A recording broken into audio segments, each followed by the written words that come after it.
At the time of 16, 17, moving countries and doing all of that kind of stuff, and from a young age had big bills and worrying about council tax whilst all my mates were out having a good time and living the student life. At that time it felt very different. I decided that a move to the UK would be the best. Ireland wasn't in the best place, kind of politically, and the economy wasn't great, so we were sort of advised also, if you can make a move, you should make a move. This age thing, I suppose, in our industry, whereby if you are younger, your opinion sometimes isn't validated as much as if you've done 10, 15 years worth more experience. I think construction is probably still one of the worst industries for that. If you compare it to any of the other industries there, certainly with tech and AI and everything else that's going on. 94 Group, the business that I now started, we don't offer any working from home, but it's really hard to build a team, build a foundation, have people learning from one another when you are a startup, trying to take over the world, trying to put your stamp on the industry. You can't all do that from your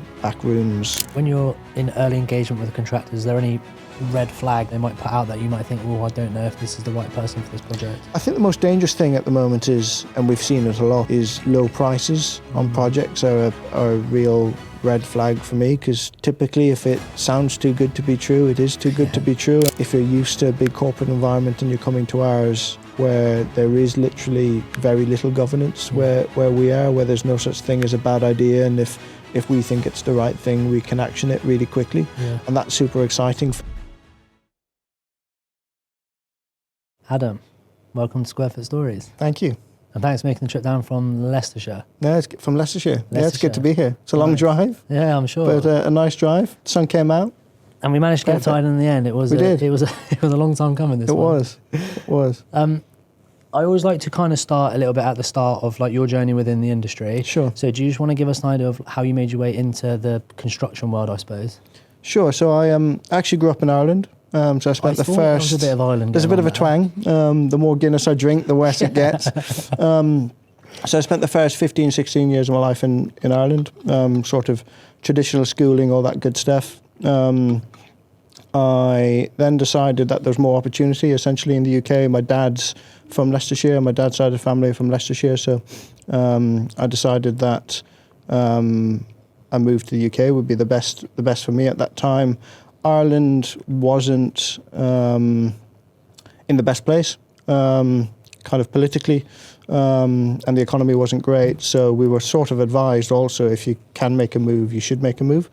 So I did. I came over here and had some family that ran one of the big tier 1 consultants, multidisciplinary consultant, and sat down with them to say, if you could do everything again, what would you do? And kind of had a bit of a workshop session to see where I should best spend my time.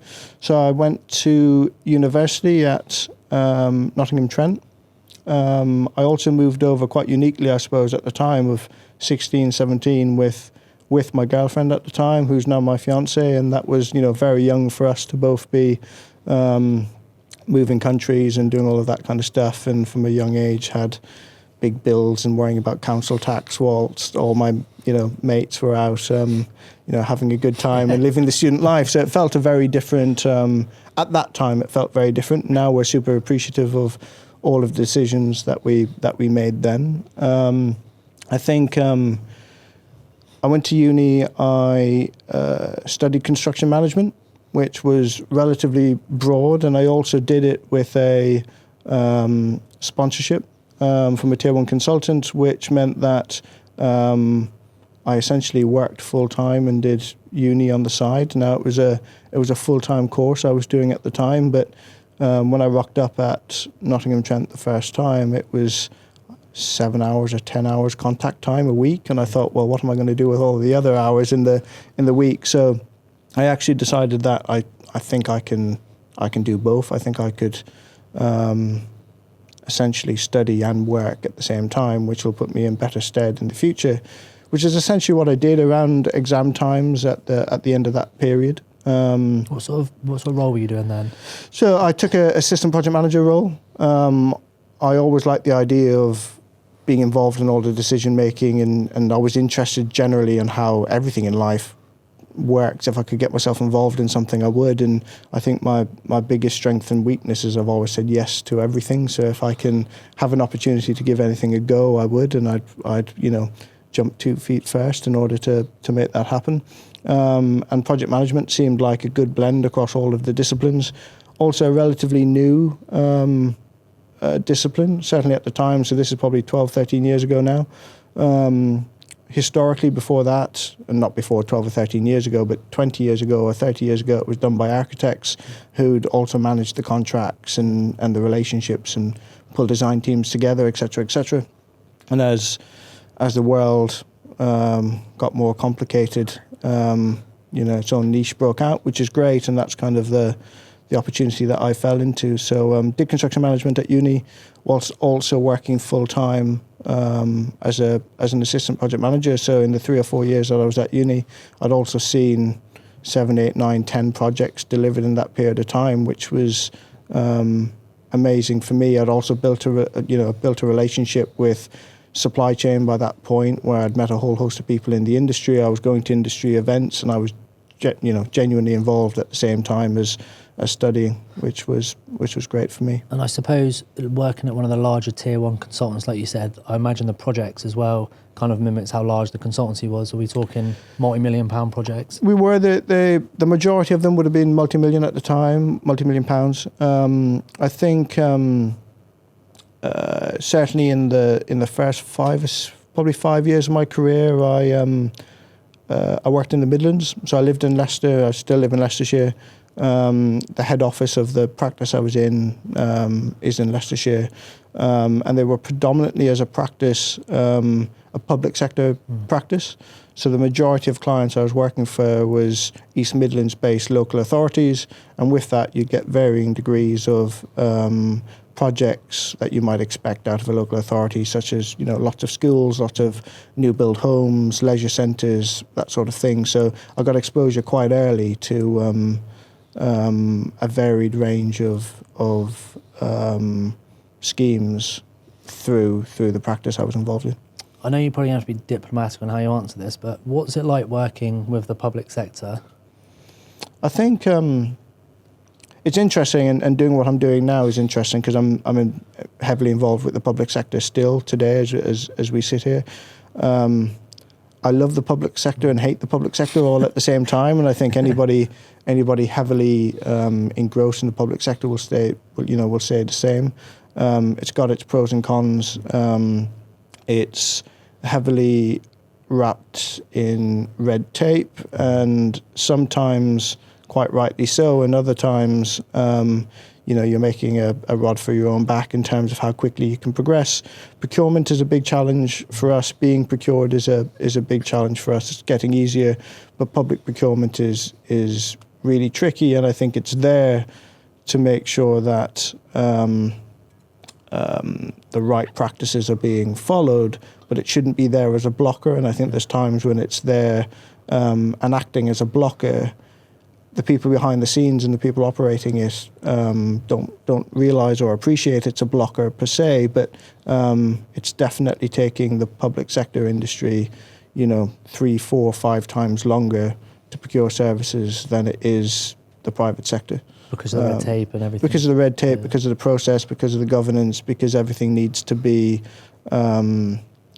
open book and free for the public to scrutinise should they wish to.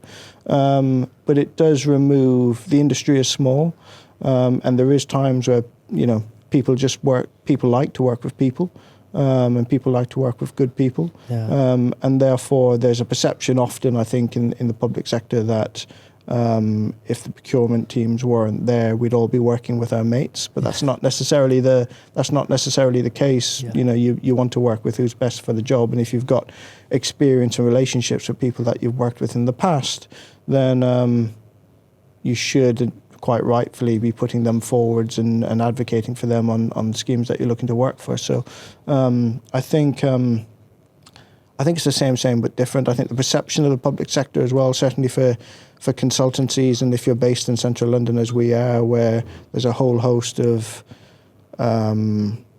very high-end, very high-value schemes in central London at the moment.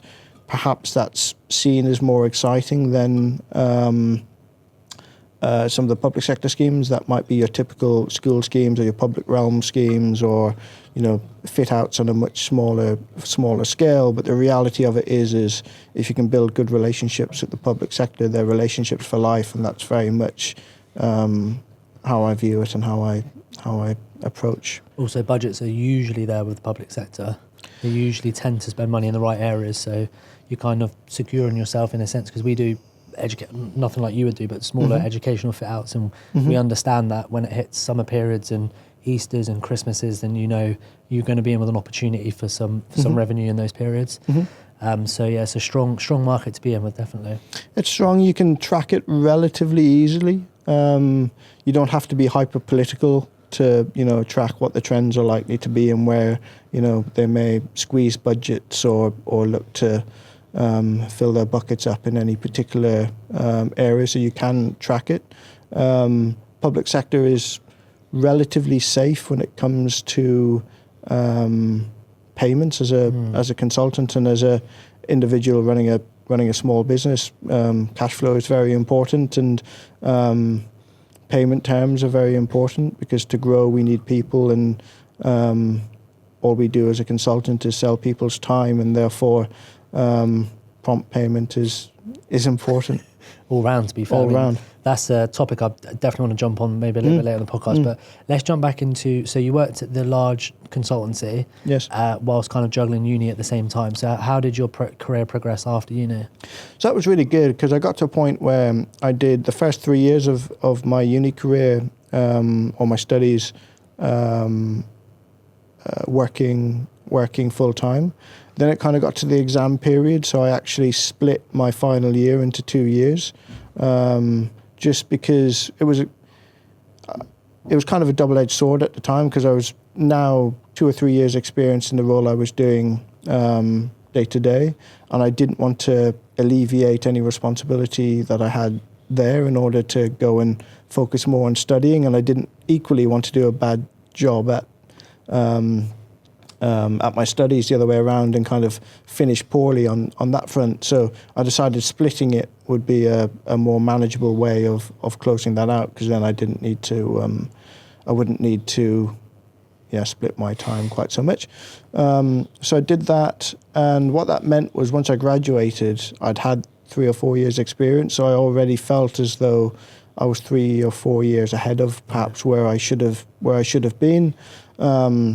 Having contacts in the industry and family in the industry, I was also growing with confidence quite quickly in terms of my own ability, in terms of the world seems very complicated to you once you first walk through the doors, where you think, should I really be asking this or asking that? And then, it only takes some time for you to realize that your opinions are right, and quite often you are right, and quite often you're right to challenge, and you shouldn't be afraid to challenge. So that was probably my next period of time, was to be challenging the whys and why nots, and why do we do it like this and why don't we do it like that. I had a similar sort of journey in terms of, because there is this age thing, I suppose, in our industry, whereby if you are younger, your opinion sometimes isn't validated as much as if you've done 10, 15 years worth more experience, because I don't know, I just feel like it's, if you've done your time, your opinion becomes more valid.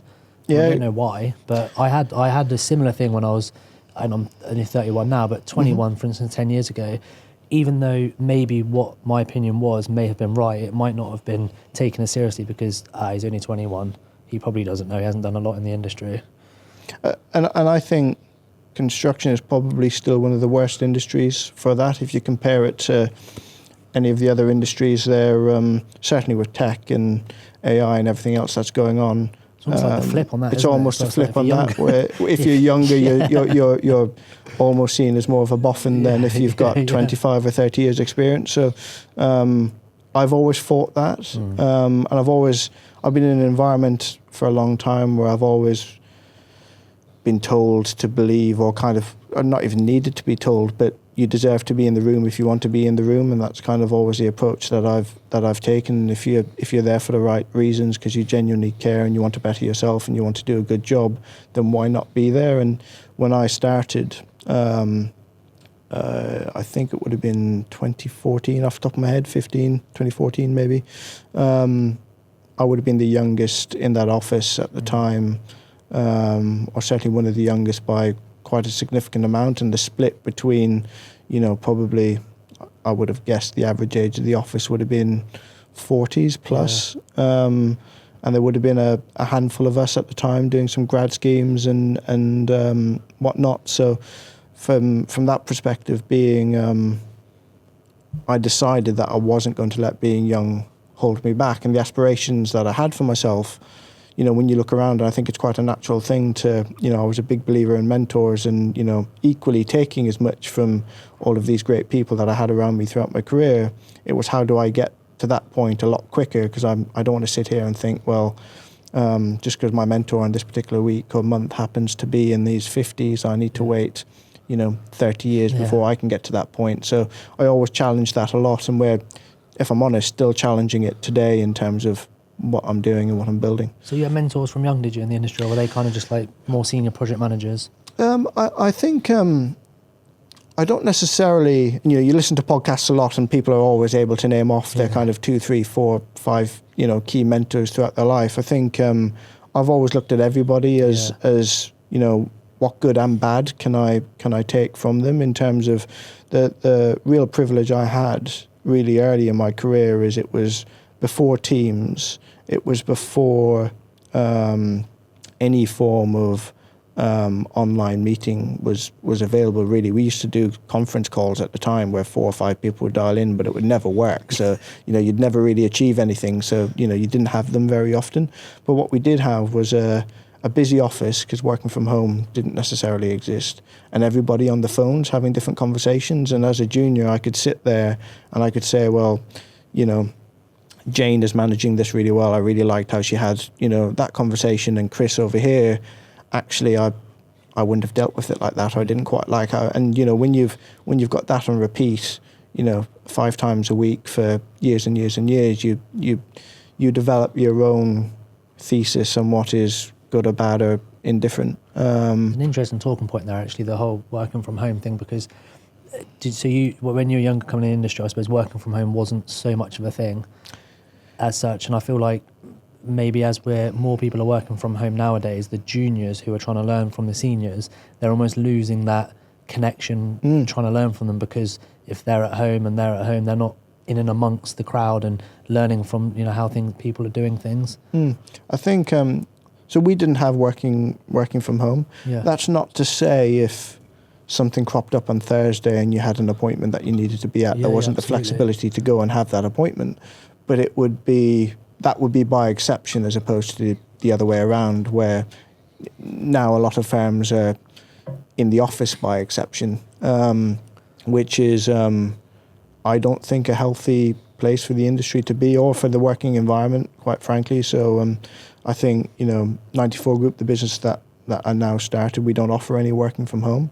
And we've had a lot of challenge on that since starting, whereby you want to have all of the good bits, you want to have diverse people, you want to have people of different ages and all of that good stuff.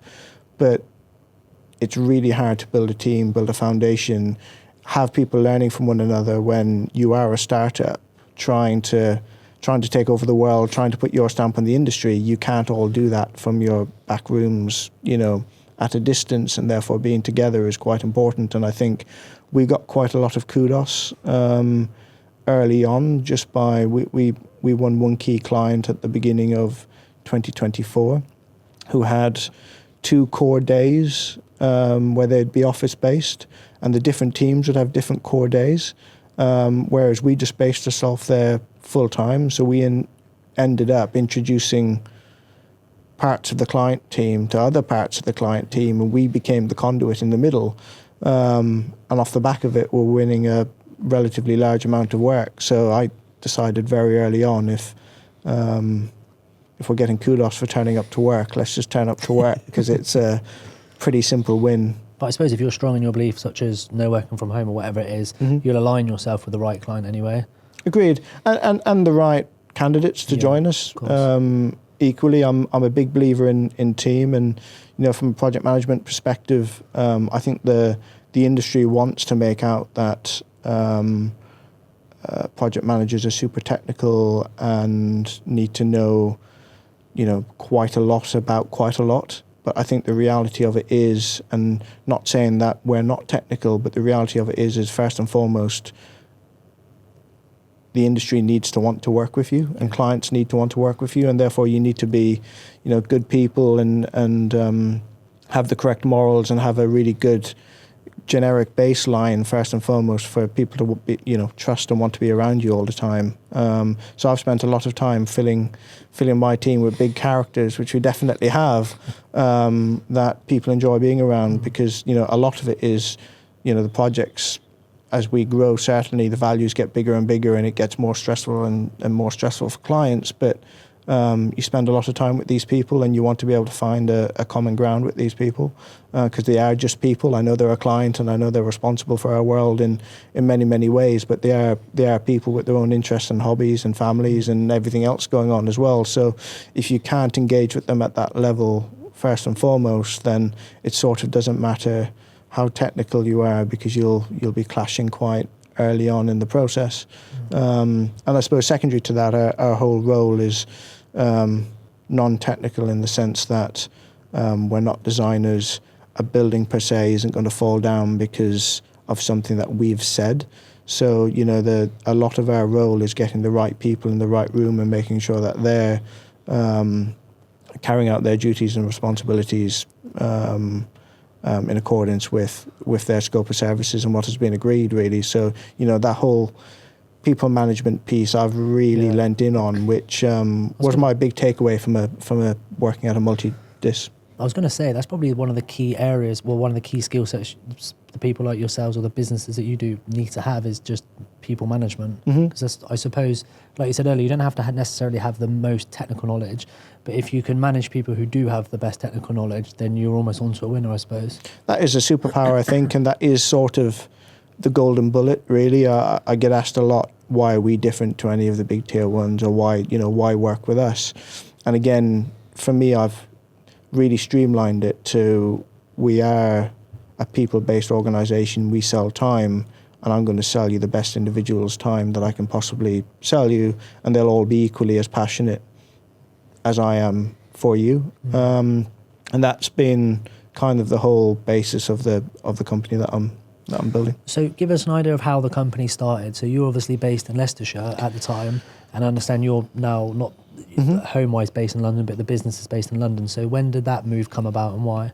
So essentially what happened was I finished university. The next probably year or so I continued delivering the schemes that I was throughout university, and predominantly in the East Midlands, working with local authorities in the East Midlands. The business I worked for at the time then acquired a small PM practice based in London, and with that took a small number of contracts with private clients, some of the big retailers in London as an example, and for me at the time that was very different. I would have been early to mid-20s, quite fancied experiencing London, so I sort of pushed my way into a role down there quite aggressively, I'd suggest at the time, because I really wanted something different, and not that there was anything wrong with the work that I was doing. Was really rewarding, and it's lovely building schools, and it's lovely being a part of local leisure centres and the different bits and pieces that I was involved in at the time. It was just different and exciting to be in a big city. So I went and had a secondment at one of the big retailers in London, which was very different to me. I'm not a fashion guy. For pretty much my whole life I wore a suit going to school, and then I wore a navy suit every day of my career ever since, really. So fashion wasn't necessarily my thing, and I found rate the half tip though, mate. There we go. Yeah, I've really pushed the belt out today. But I pushed my way down there, loved London instantly, just the buzz of it. I think it came from, I grew up in a small town of 3,000 people for the first, 5 or 6 years for the first 15 or 16 years of my life. And to be in London at the time was the hustle and bustle and craziness and chaos. I kind of loved it all. And essentially I've been there ever since. I spent a couple of years seconded to this particular retailer, which was fantastic for me because it was a very different side of construction. It was fit outs that tended to be 3 weeks to 3 months long, as opposed to 18 months to 3 years long. So the churn of people you were meeting, the churn and the pace of which decisions need to be made was just exciting. Now the values weren't as big, but none of it really mattered to me. It was also a big department store where lots of work happened at night. How a department store worked at the time, I hadn't even considered beforehand, but I think that's one of the amazing things about the industry is you get snippets into everybody else's world and other industries as well, which that was probably the first time it opened my eyes up to we could actually be involved in whatever it is we want to be involved in, because construction touches, most other industries in one way, shape or form. How did you find working on the smaller schemes that are more fast-paced? Like you mentioned, they're 3 week, 3 month schemes. I really enjoyed it, and I think I really enjoyed it because it all became, rather than being an assistant project manager or a project manager within a team of project managers, it became your scheme and you were solely responsible for everything. And I enjoyed that a lot more. I enjoyed the responsibility of it, the pressure of it, everything that came with it.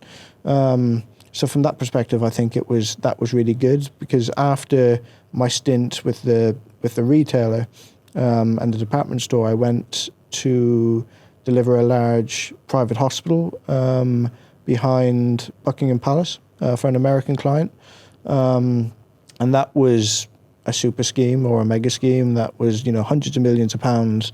Sounds like a headache. And well, it was a headache, but all projects are a headache in some guys. But it was more, I had a very small role to play in a very big scheme, and I just fundamentally didn't enjoy that as much, because I'm more interested in, I want to know about being involved in it a bit more, how the commercials are going. I want to know what the problem is in the basement the following day. You want to be involved in all of it as opposed to just worrying about your small little element. So that was a key learning for me, really, which has followed me through to today, really, in terms of how I'm operating 94 Group as well. How about like the relationships with contractors? So like, I suppose how you would deal with contractors on those super schemes, mega schemes you're talking about, compared to the quick, fast-paced 3 weeks, 3 month ones. Like, how did you find your relationship with contractors differed? I think it's interesting, and I think there are so many different styles that you meet, and certainly as we're recruiting PMs, everybody has their own perception of how we as project managers should deal with contractors. I've always thought, and I'm a strong believer in just keeping it really simple, for like all of the same principles that we spoke about a second ago. They're still people. They still need to make their margins. We all need to make their margins. And the value of relationships is really important. I'm a big believer in contracts and setting a contract up right and correctly and fairly from the beginning. It is often an element for different purposes, normally program that gets rushed, and then the squabble lands further down the line and further down the program. I think communication is key, and I think having the difficult conversations up front is really important, and not when I started my career, there was kind of the whole inevitable final account battle that's going to come. And that was one of the things, we spoke earlier about why does it have to be like that? That was one of my first things to say. It's kind of this well-known secret that we're pushing everything to final account. Why? Do you think there's been a mistake along the line, if that's what it gets to, the point you made there about the final account, like why is it always a battle, I suppose, at the end? Do you think there's been a mistake along the line the reason why there's a final account battle? Should it have been picked up earlier on? I think all items, including the commercial items, and any bad news necessary, because it's all bad news. Yeah, if it's a change, it's bad news. Yeah. I think it should be dealt with there and then, because you do actually get respect both ways round if you have the hard conversations up front, and it might be quite tricky for one party over the other at the time, but I think once it all gets settled, everybody appreciates that you meant well at the time and you didn't want it dragging on and you didn't want it drifting. Now, don't get me wrong, I'm not suggesting that it's simple and easy to get to a point where you're dealing with everything, as it happens in real time. But I think if you're setting out on the right foot, and I think there's a misconception, certainly now, that contractors are making a fortune, and there's a whole host of they're really not. I mean, I'm speaking from a contractor's perspective. Yeah.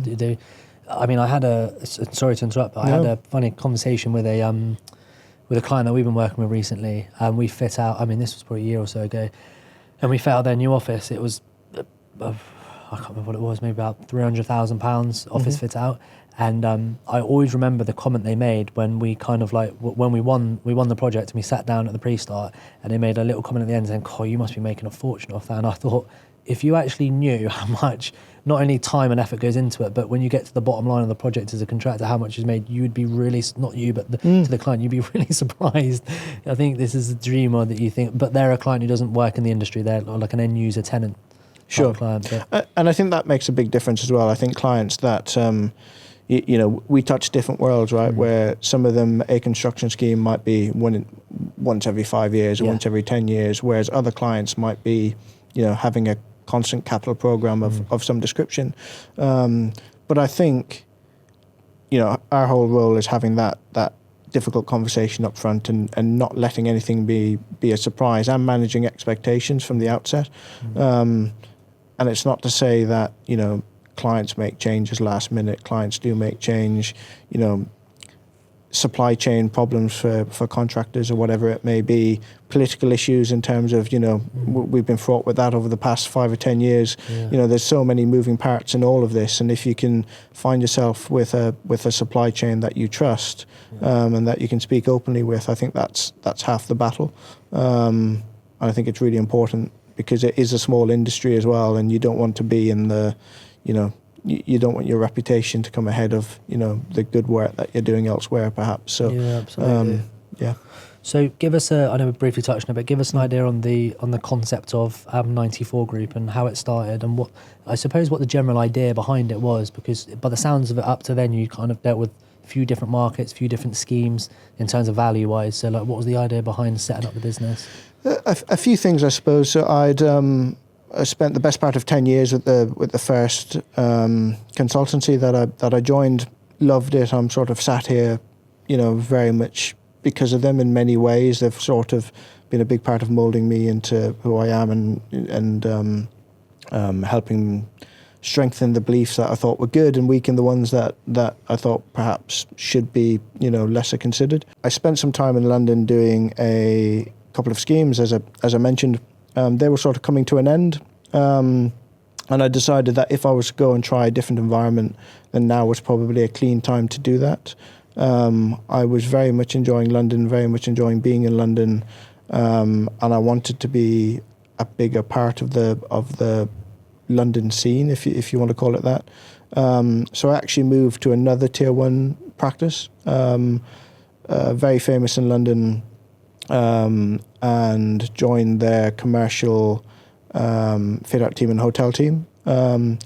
Unfortunately, ended up coinciding with COVID, which was a little bit unfortunate, but I still got to see how they operated. They turn over hundreds of millions of pounds each year in London. They weren't a multi-disc, so they didn't offer any design services. They were primarily PMQS, essentially. But doing an incredible amount of work and involved in essentially any of the schemes that you might want to be involved in London, they were involved with. So having spent some time with them, I kind of thought it's the same but different to what I'd seen elsewhere. Perhaps people were motivated slightly differently. Perhaps it needed a slightly different skill set. But by and large, it was the same. And I essentially decided if I don't do it for myself now, then when will I turn 30?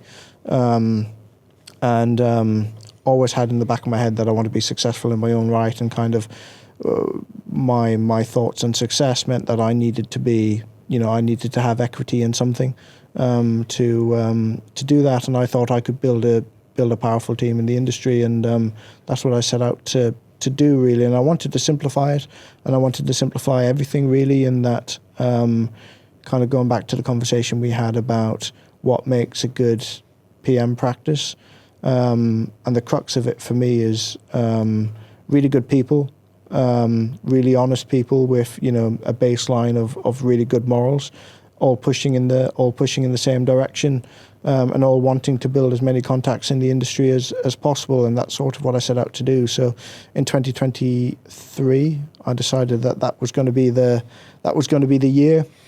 I didn't have a first client in mind when I decided to stop being an employee and let the clock start in terms of how long can I survive before all pounds and pennies run out. But I essentially went and we mentioned LinkedIn earlier before this chat. I've never been a big LinkedIn user, but I was very good at kind of collecting all of the individuals that I had met throughout my career, and had it as a bit of a bank of people. So probably for the first time ever, I sat down and went through my LinkedIn list to build a list of people that I should reach out to and try and get a coffee with or dinner with.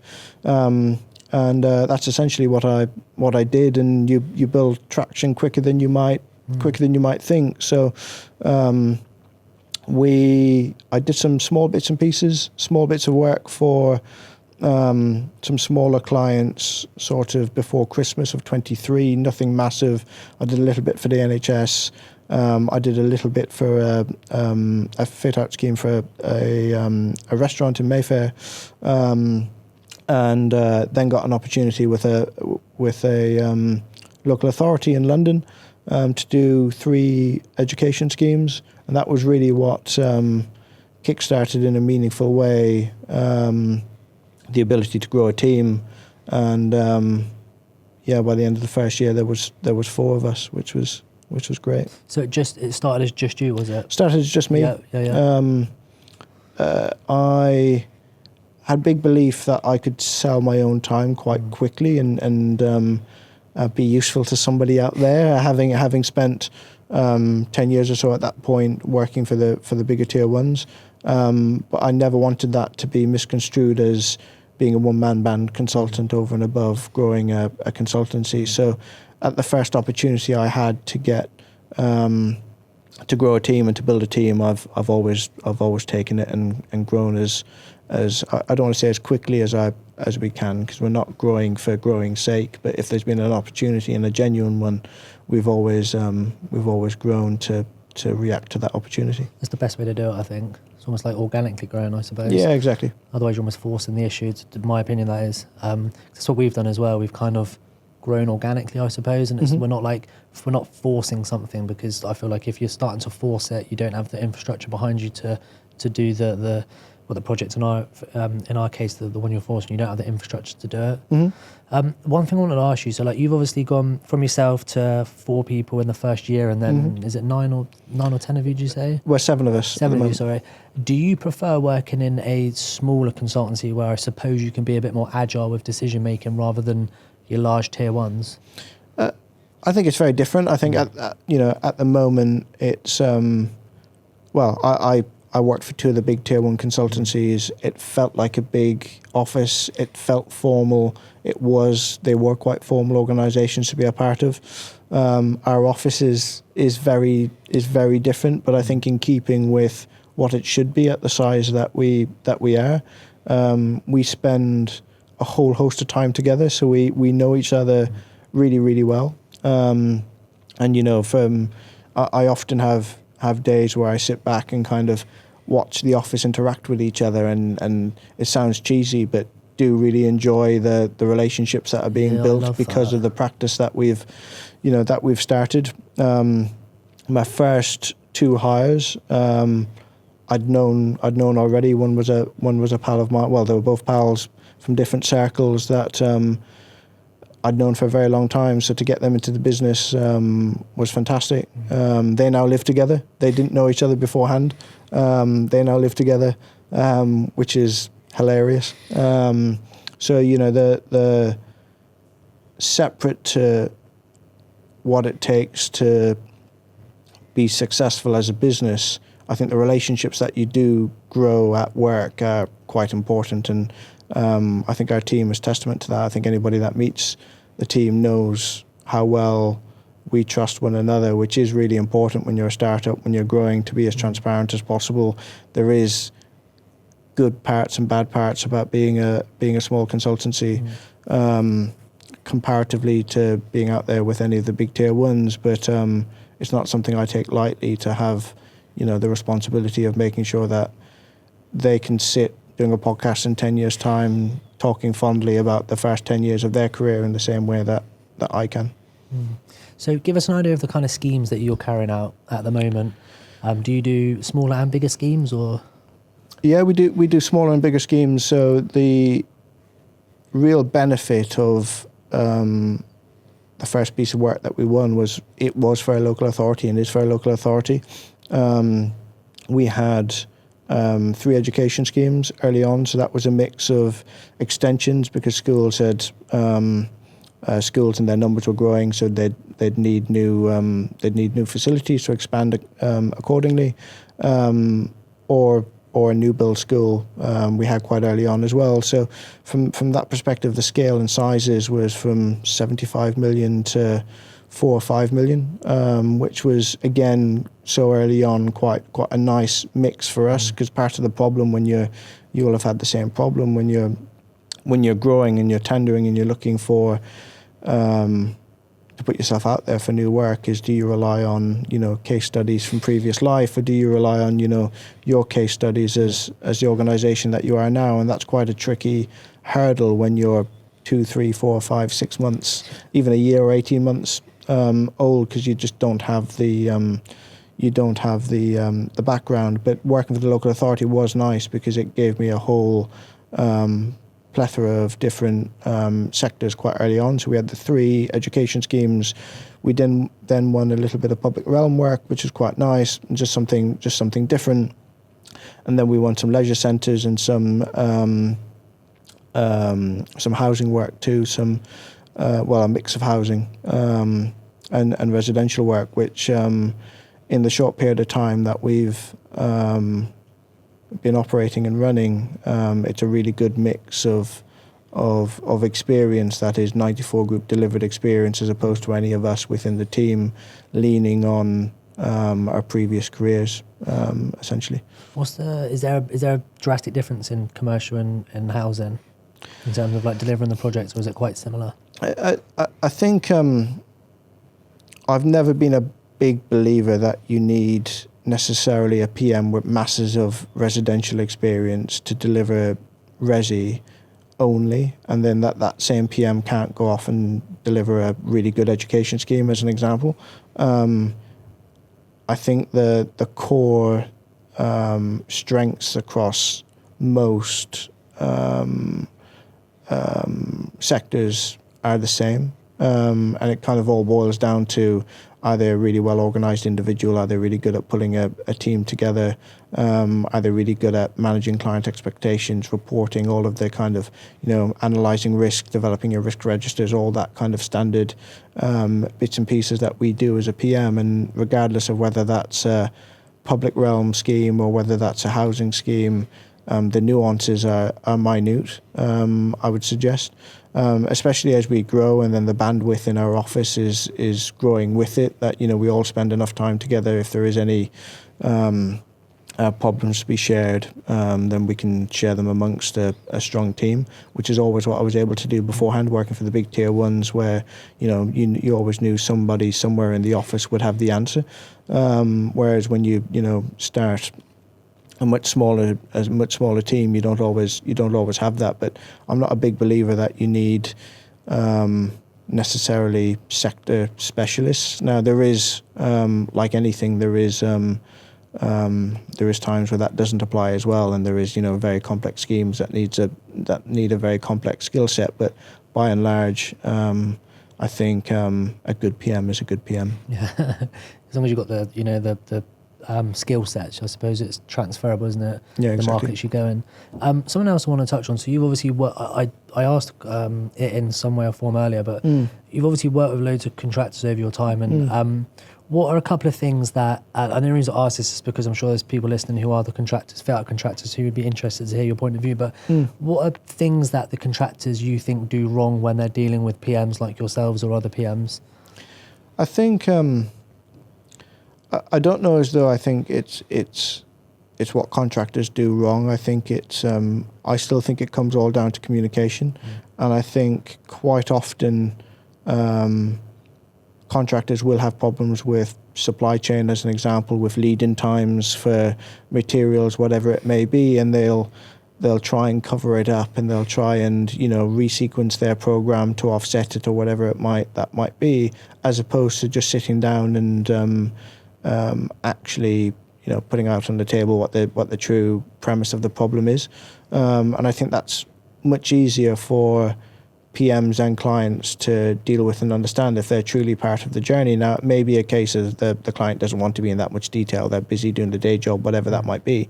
But certainly from a PM perspective, if we can understand the logic, and if we can understand, because quite often before it goes very wrong, you know, contractors don't want it to go wrong. There's a perception that they don't mind or they don't care perhaps if it goes wrong, because, you know, it always gets there in the end. But as long as a contractor knows that the most important thing typically to any client is program quality and cost, as long as they're helping to track those three metrics, then you can't go too far wrong. And having just good communication, my whole piece, as I've probably spoken about it quite a lot, is just good communication, because then everybody knows where they stand. Everybody knows what challenges the other party is dealing with. You know, for as a PM, I always tell my team quite a lot that, you know, our job is to, once we get into construction, manage the contractor, manage the contract. But the contractor has so many more moving parts than we have, and we need to be sympathetic to that. And we should feel approachable, not as though we're there as a consequence. Yeah. So yeah, I don't think it's any more complicated than that. What about on the flip to that, like when you're in early engagement with a contractor, is there any red flags that they might, you know, like they might put out that you might think, oh, I don't know if this is the right person for this project? I think the most dangerous thing at the moment is, and we've seen it a lot, is low prices on projects are a real red flag for me, because typically if it sounds too good to be true, it is too good to be true. And I think a part of that, and we've experienced quite a large number of projects where we're picking up distressed sites where a previous contractor has unfortunately entered into administration. And I think that is a sign of where the economy has been, I suppose, first and foremost over the past 10 years or so, and the challenges that have been present. But it equally can be avoided with good communication if possible. And I think No, so another thing I want to touch on what you said there is so when sort of you get the low pricing from contractors, that was it. Do you think a lot of the time it's a lack of skill set in the tendering, or do you think it's actually physically buying work because the economy is damaged and they're trying to keep the lights on, I suppose? I think they're chasing turnover a lot of the time, and I think that's the bit that is dangerous. Yeah. Now, I can completely understand why, you know, I can see I'm only 7 people running a business, and, you know, cash flow is important, and maintaining cash flow is important. But I think if you're truly trying to build a relationship and maintain a relationship, and, you know, quite a lot of the work that we do are with clients that will have big capital programs forevermore, and therefore the opportunity is always bigger than the job, in terms of longevity and in terms of a partner throughout, you know, a life cycle of any organization. And I think that one quick win is rarely worth it for contractors. So we always promote that we work with our cost managers, but we should know plus or minus circa 10% what to expect costs to come back at. And we spend a lot of time justifying, especially to our public sector clients, if you've had a cost come back dramatically lower than you expected, then there's a red flag there, because something's not right. And quite often budgets are tight for everybody. That can be quickly flipped around into a positive, but you find out the hard way, unfortunately. And then if you do end up in a situation where a contractor hasn't been able to finish the scheme, the knock-on impact to the client, especially a public sector client who then needs to find new budget, reprocure, and deal with the consequences publicly of whatever that scheme may be, is pretty dramatic when it gets to that point. But I also think if you're putting in such a low price where you're clearly not really going to be making any money, I suppose, the only way that you can make money is to be squeezing supply chain further down the line. And then it's like, where's the relationship building exercise going here? Because you're almost going to be letting down your client, but also you're going to be letting down your supply chain at the same time. Speaking from a contractor's perspective, that is. So it's just like, I don't understand people who do that, who buy the work, because at the end of the day, you're on for a lose-lose in both, in both of your relationship side of things, client and supply chain. So I've never really understood that. I agree. I think there's probably a proportion of the industry where, again, and I know I've said it a few times, the past 5 years, 10 years, materials have increased dramatically. Yeah. The price of everything has just increased. It's become more challenging. If you're in central London, just the tax on being in central London alone is significant. So there's quite often a desperation, I think, to one, you may or the contractor may perceive themselves as going in cheaply in order to build a long-term relationship with a client, but then you don't know, or quite often if the organization's relatively large, they don't know what risks the same organization are taking on other projects elsewhere, because they're siloed, working in their own individual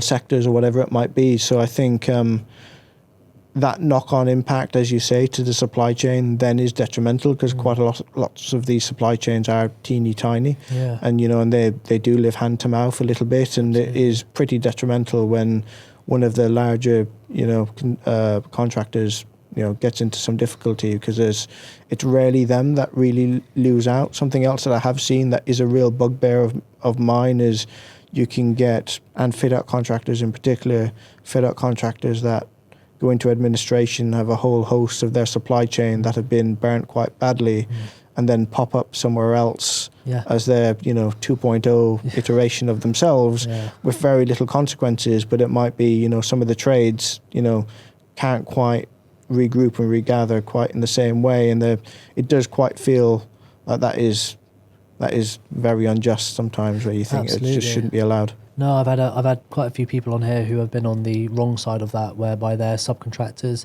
and exactly that's happened. The fit-out contractors ended up taking on a project they shouldn't have taken on. Then they've ended up, going under and not paying the supply chain, and the supply chain have been affected, whereby they can't then pay. I suppose it gets personal as well, to the point where they can't pay mortgages and things like that. It's, I've had a few sad stories on here, to be fair. It's really, really bad, and it's a lot more rife than what we think as well. Just because I think a lot of the stories of the unfortunate that's happened to, they aren't able to share their story of it. So sometimes, like people like you and I may not hear as much of it, but it's still really rife in the industry. We've unfortunately seen quite a lot of it over the past couple of years in particular. And I don't think anybody purposefully, one of the organisations that we picked up a scheme, and the contractor that was involved was going since the 60s or 70s. So I think just had a really tricky time throughout COVID. Had equally, talking about your margins earlier and how that truly works. It only takes sometimes one bad scheme is enough to really topple a pretty heavy hitting contractor. And you might see on paper that they're turning over tens of millions or hundreds of millions in some circumstances, but the margins are so thin, thin that it really doesn't take too much of a bad run for it to get really tricky. And then on top of that is quite often their board of directors are all their own individuals, and then you can quickly see when there are some tensions because they all then have their own motivations on how to protect themselves and to get themselves out of that situation. And before you know it, it's, as you say, it's the supply chain that come out.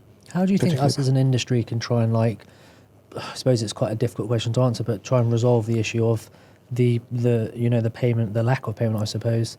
And how do you think, is there procurement methods we can do differently? Because it's funny enough, I spoke to Damien, who we were talking about earlier. He mentioned he flew an idea that in America they procure projects differently. The client issues out contracts directly to the subcontractors, and then the main contractors used as just a project manager, I suppose. I think that's the procurement method he was saying. I think our procurement methods and I think our contracts work. It's the people. So I think it's all boils down to the beginning and when all the contracts are being set up and the relationship with the client from day one. And I think everybody needs to be super transparent, and everybody needs not kick that difficult conversation right to the very end, because if something goes pop at the very end, there's been 3, 4, 5, 6 months, a year beforehand where somebody somewhere has been losing a lot of sleep hoping that one day it will get a little bit better. And for lots of contractors and independent consultants, it's a lot of money that they're responsible for making sure is available to pay their staff, to pay their teams, to do all of those good bits and pieces that are required to make the world spin. So I don't think there's a silver bullet. I think schemes needs to be priced right, and I think contractors, from a client perspective, clients need to appreciate that contractors need to make money too.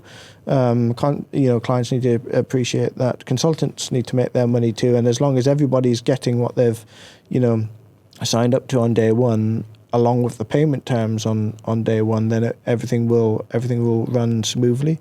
I think once relationships break down, that tends to be when the commercials break down, because you lose trust and you think, oh, well, they're not being honest with me here, and they said they'd do this on this week, so we're not going to pay them 100% of this item now, or 80% of this item, and everybody tries protecting themselves a little bit, thinking that that's the right thing to do for them, but really it's the bubble's going to pop out in a different direction. So I equally think that you can get a bit doom and gloom about the whole thing, whereby if you look around London and the UK, we build some amazing stuff, and we also build at pace now. There's quite a lot of schemes that are built and get developed, really quite quickly. So I think we're equally doing some good, and I think it is the teams of people that have worked together frequently in the right circle that are delivering these schemes. But unfortunately, I think there is equally a tier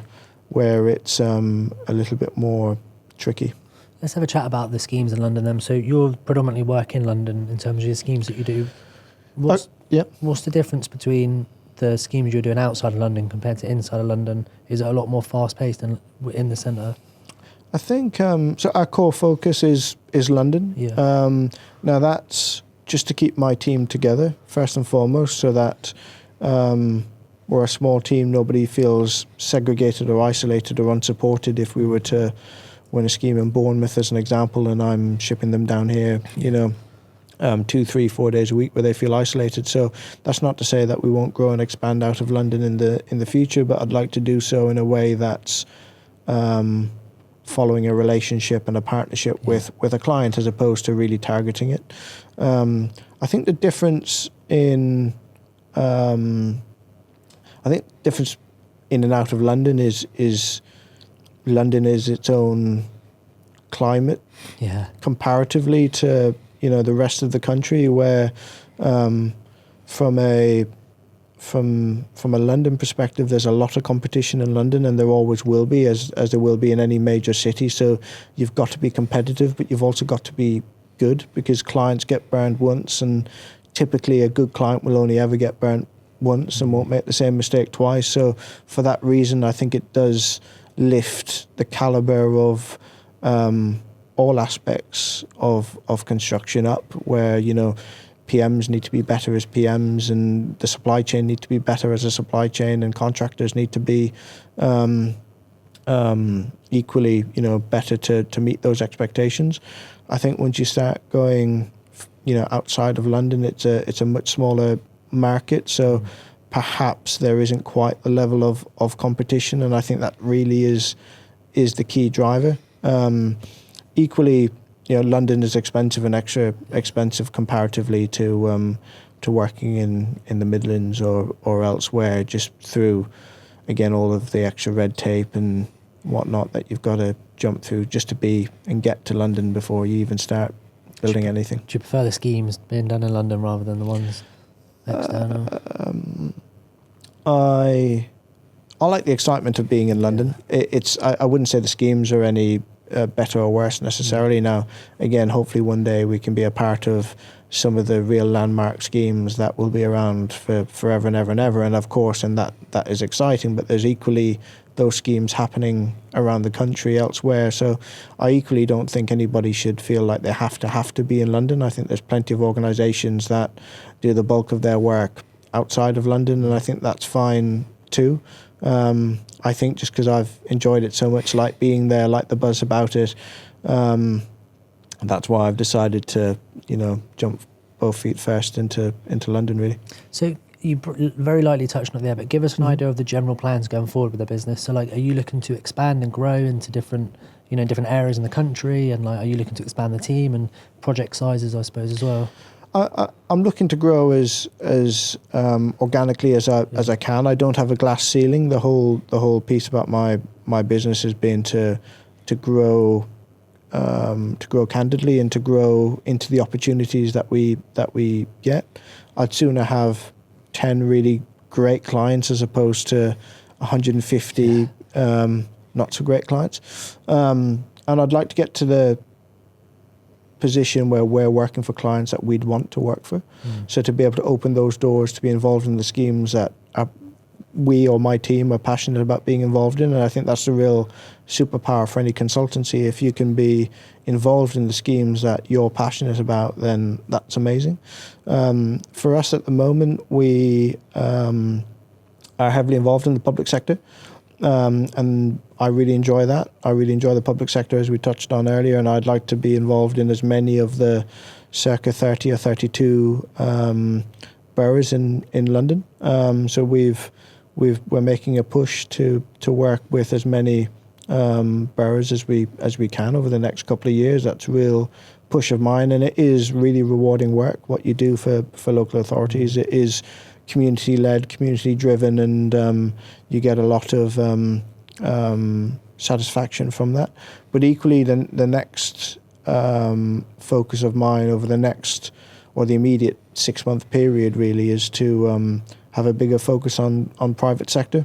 To do that, I'm looking at a key hire in particular at the moment, who, as I say, London is actually quite a small place, and it's a small world. So it's condensed. So I'd like to get a big name to come and join me, who's delivered he or she has delivered some big schemes throughout their careers, to really help kickstart the opportunities that we may or may not get in the private sector as well. So that's a real critical hire, that one. Then is that like the next step for you guys? That's what we're working on at the moment. So we're speaking to 4 or 5 people at the moment, or shortlisted it to 4 or 5 people that we think would be the right fit for us. We're quite a unique environment in the sense that if you're used to a big corporate environment and you're coming to ours, where there is literally very little governance, where we are, where there's no such thing as a bad idea, and if we think it's the right thing, we can action it really quickly.